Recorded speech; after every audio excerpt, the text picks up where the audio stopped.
છેલ્લા ઘણા સમયથી ભારતીય જનતા પાર્ટી અને ચૂંટણી પંચ પર વોટ ચોરીનો આરોપ લગાવી રહ્યા છે કોંગ્રેસના એલઓપી રાહુલ ગાંધી અને હવે ફરી એક વખત કોંગ્રેસ વધુ પુરાવાઓ સાથે અમદાવાદ ખાતે કોંગ્રેસ દ્વારા પ્રેસ કોન્ફરન્સ કરવામાં આવી હતી। અમિત ચાવડાએ પ્રેસ કોન્ફરન્સ કરી હતી। ભારતીય જનતા પાર્ટી તથા ગુજરાતના જમુક મત વિસ્તાર છે ત્યાં વોટ ચોરી થઈ હોવાનો દાવો કર્યો હતો। નમસ્કાર, BS9 ટીવી ન્યૂઝમાં આપની સાથે હું ભગવતી વિશાવડિયા। છેલ્લા ઘણા સમયથી રાહુલ ગાંધી જે વોટ ચોરીના મુદ્દાને લઈને સતત કહેવાય છે કે પુરાવાઓ આપી રહ્યા છે, આક્ષેપો કરી રહ્યા છે। આગામી દિવસોમાં જ્યારે બિહારમાં ચૂંટણી છે પહેલા જ જે પ્રમાણે તેમણે પુરાવા આપ્યા હતા તે ઉપરથી કહેવાય છે કે ચૂંટણી પંચ છે તેના ઉપર અનેક વિશ્વસનીયતા ઉપર સવાલ ઉઠી રહ્યા છે। ભારતીય જનતા પાર્ટી સત્તામાં છે, સત્તાના જોરે તે આખું વોટ ચોરીનું જે કહેવાય છે કૌભાંડ રચતી હોય, કૌભાંડ કરતી હોય, ભ્રષ્ટાચાર કરતી હોય અને તે પ્રમાણે વિજય થતી હોય તેવી અનેક અટકળો પણ લાગી રહી છે, પરંતુ હજુ સુધી કોઈ પણ એવો કહેવાય છે કે જવાબ છે ચૂંટણી પંચ દ્વારા નથી આપવામાં આવ્યો, સાબિતી પણ નથી થઈ। પરંતુ અહીંયા એક સવાલ ઉભો થાય છે કે શું ખરેખર આવું થયું છે અને જો થયું છે તો તેના ઉપર એક્શન લેવાશે કે નહીં। અમદાવાદ ખાતે અમિત ચાવડાએ પ્રેસ કોન્ફરન્સ કરી હતી। શું પુરાવાઓ આપ્યા તેના પર નજર કરીએ। પહેલી વાત થઈ કે એક્ઝેક્ટ ડુપ્લિકેટ વોટર્સ કે સંપૂર્ણ વિગતો એક સરખી હોય। મારી પાસે અહીંયા હાર્ડ કોપી મતદાર યાદીની છે। હું માનું છું કે પાછળ સ્ક્રીન પર એનું બતાવે તો સ્ક્રીન પર આ હાર્ડ કોપીનો ફોટો પણ છે। સાથે સાથે અત્યારે ઇલેક્શન કમિશનની જે વેબસાઇટ છે એના પરથી જે લાઈવ એની માહિતી જોવા મળે છે એનો પણ ફોટો છે। તમે જોઈ શકો છો કે આમાં મતદાર ક્રમે 769 નંબરે પારુલબેન કમલેશભાઈ પટેલ છે। એ 770 નંબરે પારુલબેન કમલેશભાઈ પટેલનું સંપૂર્ણ બધી જ માહિતી સાથે એક સમાન જોઈ શકાય છે। આ એક દાખલો જેવો બીજો દાખલો જોવા જઈએ તો અહીંયા મારી પાસે ભાગ નંબર 3 છે। એ ભાગ નંબર 3 માં પણ અહીંયા નામ છે પટેલ બિનલ ઋત્વિક કુમાર, અનુક્રમ નંબર 644 ને 645 એની વિગત પણ તમે જોઈ શકો છો અને અત્યારે લાઈવ જે ઇલેક્શન કમિશનની વેબસાઇટ પરથી પણ એને વેરીફાઈ કરવામાં આવી છે। આ મારી પાસે બધી જ યાદીઓમાં એના પુરાવા છે જે 2,40,000 મતદારોની ચકાસણી કરી એ પૈકી આ બધા જ પુરાવામાં આવા અનેક હજારોની સંખ્યામાં આપણે જોઈ શકીએ। આ પહેલા નંબરની પદ્ધતિ હતી। બીજા નંબરની પદ્ધતિ જે મેં કીધું કે એકાદ શબ્દમાં રસ્વઈ દીર્ઘઈમાં ફેરફાર કરીએ એટલે આખો નવો મતદાર નોંધાઈ જાય। અહીંયા મારી પાસે ભાગ નંબર 45 છે। એમાં મતદાર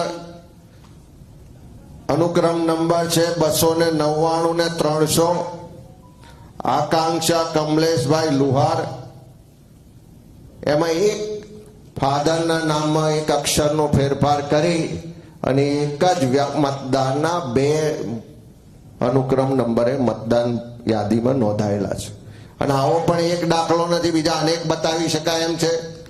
અહીં બીજો ભાગ નંબર મારી પાસે છે, ભાગ નંબર 4। એમાં પણ મતદાર છે જીનલ કુમારી પટેલ। એની પણ વિગત જોશો તો સેમ છે, એકાદ અક્ષર રસ્વઈ દીર્ઘ આગળ પાછળ કરી એ જીનલ કુમારીના બંને નામોના તમે અક્ષર જોશો તો એ અક્ષરોમાં નદીઓ ફેરફાર કરીને એકના એક વ્યક્તિ માટે 2 જગ્યાએ મતદાર યાદીમાં નોંધવામાં આવ્યા છે। આવું કેમ કરવામાં આવે છે એનું પણ રીઝન તમે કેવું છે કે આ આખી મતદાર યાદીને ડિજિટલ ફોર્મમાં જો આપણે ચકાસણી કરવી હોય તો સિંગલ ક્લિકથી ડુપ્લિકેટ મતદારો સરખા નામ, સરખા એડ્રેસ, સરખી ઉંમર કે એપિક ધરાવતા મતદારોને આપણે ઝડપથી તારવી શકીએ, પણ આવું કોઈ પકડી ના શકે। આવી મતદાર યાદીઓમાં એક એક પાનું ફેરવીને કોઈ ચકાસણી ના કરે એટલા માટે આવા અક્ષરોના ફેરફાર કે થોડા નાના મોટા ફેરફાર કરવામાં આવે છે જેથી કરીને તમે ડિજિટલ વેમાં એની ચકાસણી કરીને પકડી ના શકો। એ જ રીતે ત્રીજી જે પદ્ધતિ કીધી, એક જ વ્યક્તિ હોય એને એપિક નંબરો જુદા જુદા. અહીંયા મારી પાસે વિગતો છે. ભાગ નંબર 44, તમે અનુક્રમ નંબર જોઈ શકો છો કે 839, 840, 841, 842. આ 4 મતદાર છે. એક જ વ્યક્તિના નામે 4 મતદારો નોંધાયેલા છે. રણદીપ કુમાર શ્રીવાસ્તવ, ક્યાંક નામમાં આગળ પાછળ થોડું કુમાર લખ્યા હોય, ના લખ્યા હોય, બાકી બધી જ વિગતો તમે જોશો તો ઉંમર, ઘર નંબર, જાતિ બધું જ એક સમાન છે. અને ચારેય મતદારનો જોશો તો એપિક નંબર જુદો જુદો છે. એક જ વ્યક્તિના એક જ પાના પર 4 વખત મતદાર યાદીમાં નોંધાયેલા હોય અને ચારેયનો એપિક નંબર જુદો જુદો છે. અને આવા એક નહીં અનેક દાખલા છે. આવો બીજો દાખલો તમારી સમક્ષ રજૂ કરું તો ભાગ નંબર છે 36, એમાં અનુક્રમ નંબર 140 ને 141, ક્રિશ કુમાર પટેલ. એમાં પણ તમે આ સેમ પદ્ધતિથી આખા ગોટાળા થયેલા જોઈ શકો છો. એવો ચોથા નંબરની જે પદ્ધતિ આ વોટ ચોરી માટે અપનાવવામાં આવે છે, એ પદ્ધતિ તમે જો તો આપણે ગુજરાતમાં રહીએ છીએ, વર્ષોથી મતદાર યાદી ગુજરાતીમાં છપાય છે, એનો ઉપયોગ થાય છે ચૂંટણીઓમાં. આ વિધાનસભા વિસ્તારમાં, આ CR પાટીલજીના લોકસભા વિસ્તારમાં એવું તો શું થયું કે અનેક મતદારોના નામ ક્યાંક હિન્દીમાં નોંધવામાં આવ્યા છે, ક્યાંક પંજાબીમાં નોંધવામાં આવ્યા છે, ક્યાંક બંગાળીમાં નોંધવામાં આવ્યા છે.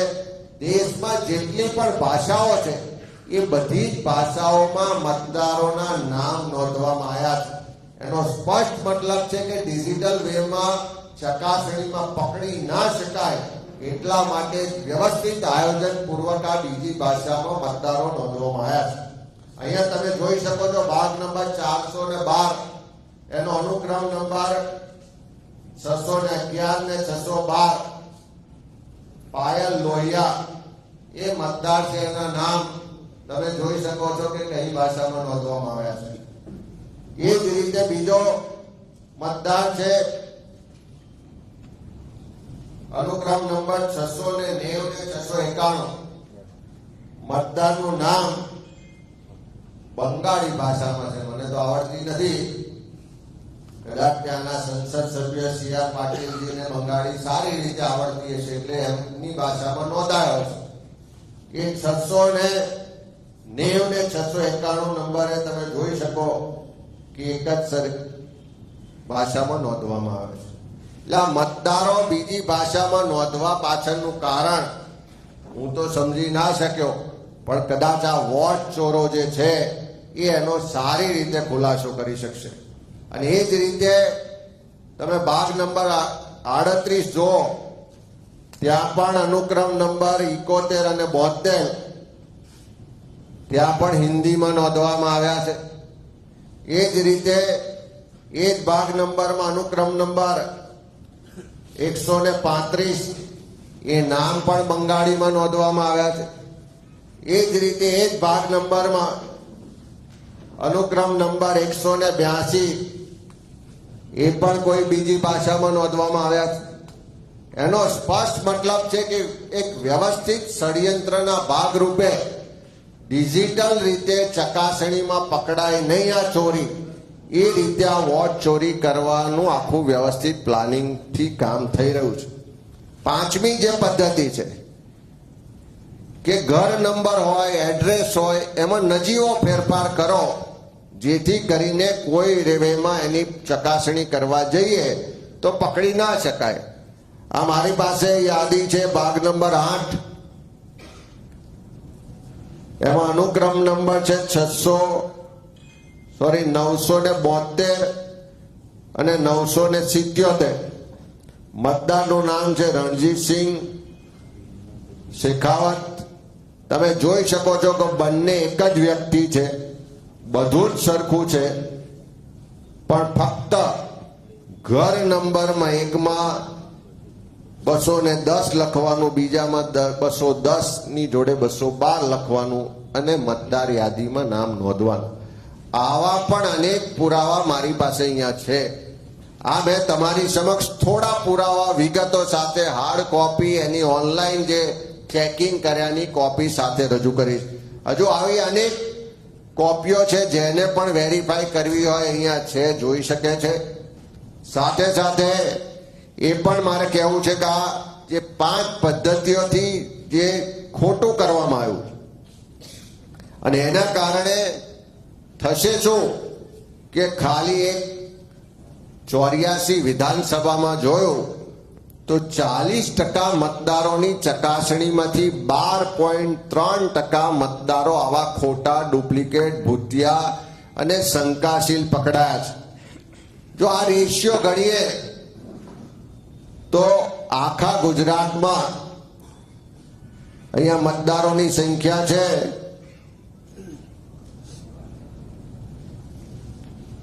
આખા ગુજરાતમાં મતદારોની સંખ્યા 5,06,00,000 મતદારો છે. જો આ 84 પેટર્નથી આ ખોટી ગડબડી વોટ ચોરી થઈ હોય તો લગભગ ગુજરાતમાં 62 લાખ મતદારોની ચોરી હાલની મતદાર યાદીઓમાં પકડાશે એવું 100% આપણે કહી શકીએ છીએ. અને ખાલી 8 લોકસભા વિસ્તારની વાત કરીએ જ્યાં સંસદ સભ્ય CR પાટીલજી છે જે દર વખત રેકોર્ડ બ્રેક મતોથી જીત્યાની વાહવાહીને રેકોર્ડ નોંધાવે છે.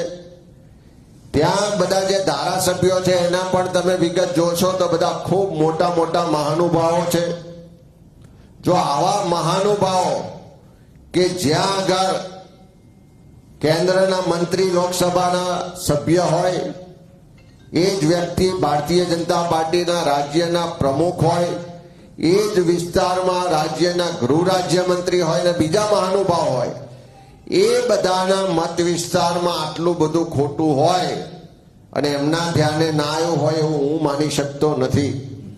જે સરકાર 30 વર્ષથી રાજ કરતી હોય એના મોટા ગજાના નેતાઓના વિસ્તારમાં આવી ગડબડીઓ હોય અને એમને ખ્યાલ ના હોય, એમણે એના માટે આજ દિન સુધી અવાજ ના ઉઠાવ્યો હોય, એમણે ક્યારે ચકાસણી કરીને આને સુધારવાનો પ્રયત્ન ના કર્યો હોય, એનો સ્પષ્ટ મતલબ છે કે આ ચોકીદારો ચોર છે.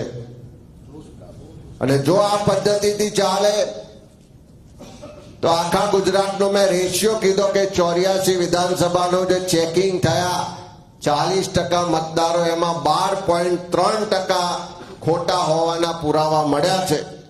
અને એ પદ્ધતિથી આખા ગુજરાતની 182 વિધાનસભામાં જોઈએ તો 62 લાખ મતદારો ની ચોરી ક્યાંક ને ક્યાંક થઈ રહી છે.